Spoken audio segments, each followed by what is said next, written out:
ما تاخديش ولادك معاكي المستشفى لا رايحه تزوري عيان. اولا لان ولادك مناعتهم ضعيفه وممكن يلقطوا اي مرض من امراض المستشفى مليانه امراض كتير. غير كده وكده وهم داخلين المستشفى هيلمسوا كل حاجه.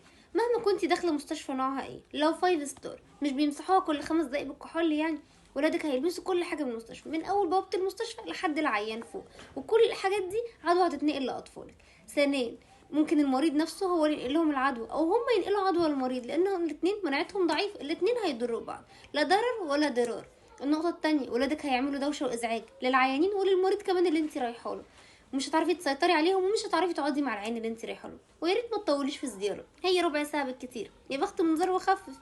هتقولي لي طيب ما ولادي عايزين يشوفوا بابايا ومامتي لو هما اللي تعبانين، او بابايا ومامتي اصلا بيتاثروا نفسيتهم وعايزين يشوفوهم.